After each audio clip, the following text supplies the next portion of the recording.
Hey Cubs and adults, welcome to the Roland Roar's Book Club. We are so glad that you're here with us today. And I am so excited today because we are talking about one of the most famous books ever written for kids. It's called The Lion, the Witch, and the Wardrobe by C.S. Lewis. And I have a special friend here who has a very personal connection to this story. Roland, do you know what this book is about? It's about a lion. Well, yes, partly sold. So, best book ever written. No further questions, Larry. Hey, there's a little bit more to this book than that, my little buddy. Larry, it has a lion in it. That is all the information I need. Okay, well, fair enough. Shall we dive in? Yes, let's dive in. Okay, so the story starts with four brothers and sisters named Peter, Susan, Edmund, and Lucy. Because of a war going on, a war in England, their parents send them to stay with an old professor in his giant country house. Smart parents, strange house, classic setup.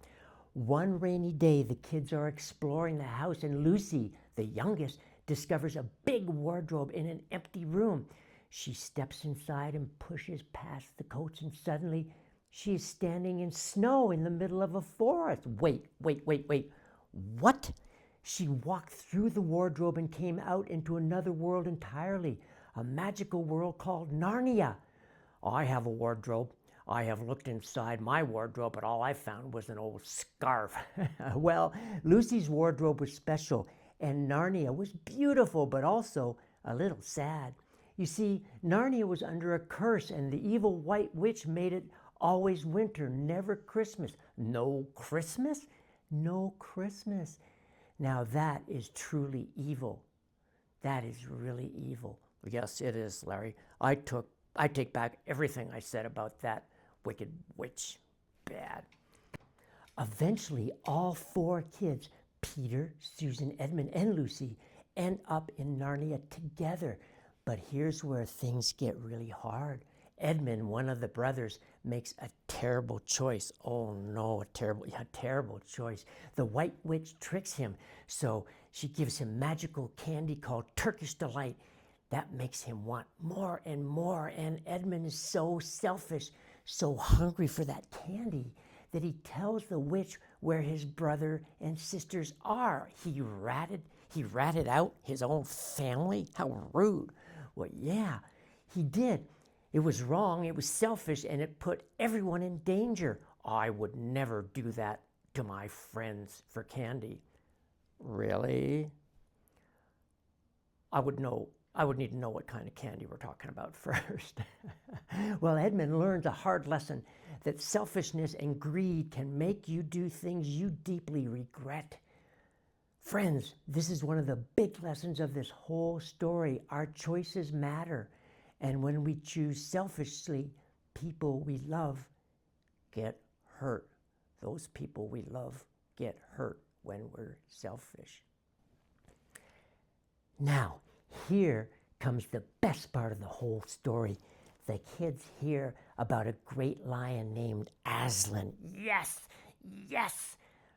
Roland, are you okay? I'm trying to be cool about this, Larry. I am a professional after all, so please continue. Okay, Aslan is the true king of Narnia. He is powerful, wise, and good, and the word spreading through Narnia is Aslan is on the move.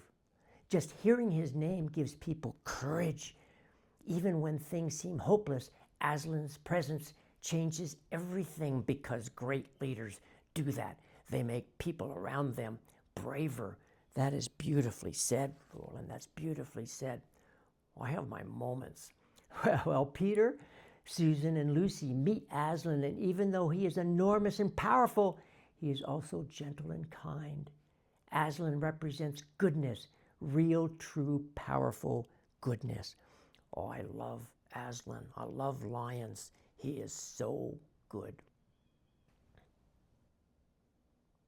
Now, here is where the story gets very, very interesting. I want every kid to really hear. Edmund had betrayed his family. Under Narnia's ancient law, the White Witch had the right to take Edmund's life as punishment. Wow, that's really serious, Larry. Well, it really is. It is. But Aslan made a deal with the witch. He said, take me instead of Edmund. Wait. He traded himself for the kid who betrayed everyone? He did. Aslan died so Edmund could live. And here is the miracle. Because Aslan was innocent and gave his life out of love, a deeper magic brought him back to life. I'm not crying. I just have something in my eyes. Thank you, Larry. Friends, this is the biggest lesson of the whole story. Aslan forgave Edmund even though Edmund didn't deserve it. That is called grace. And he sacrificed himself out of the love.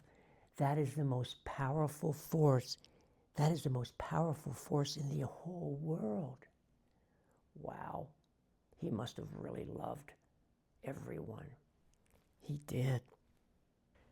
After Aslan comes back to life, the kids and all the creatures of Narnia join to fight the White Witch's army. Peter leads the charge with real courage, even though he is scared. That is what courage really is, not being fearless. It is doing the right thing even when you are afraid. That was perfectly said, Roland, perfectly said. And together, with Aslan, they win.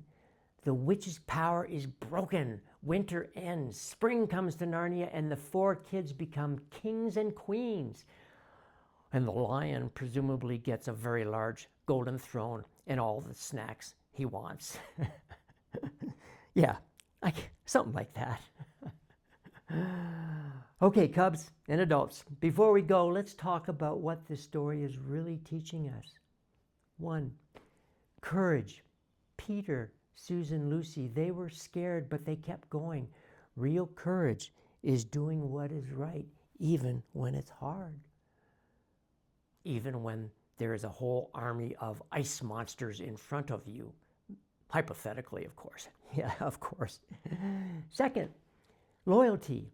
The kids never gave up on Edmund. Even when he let them down, true friends and true family stick together.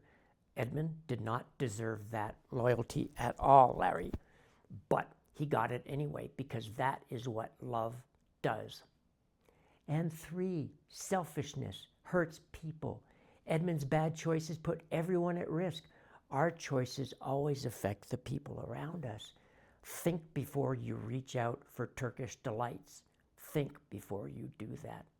And finally, the biggest one is sacrificial love. Aslan gave everything for someone who didn't deserve it. That kind of love changes the world. That sounds like something very, very old and very true. It is, my little buddy. C.S. Lewis wrote this story to help kids feel the truth of it, that goodness is real, love is powerful, and no matter how dark the winter gets, spring always comes. Okay. I really love this book. I thought you would. Thanks for hanging out with us for today. We appreciate you being here. If you want to read The Lion, the Witch, and the Wardrobe, ask a grown-up to help you find it. It's at every library and on bookstores as well. And if you really love Narnia, and if you really love my little buddy Roland, drop a comment and tell us your favorite part. Roland, you want to close us out? I would be honored. On behalf of lions everywhere, read good books, be brave, love people well, and remember, Aslan is on the move. He is on the move. And something else? Oh yeah, always, Cubs, look for the good. Look for the good. We love you. Thanks for joining us. Goodbye.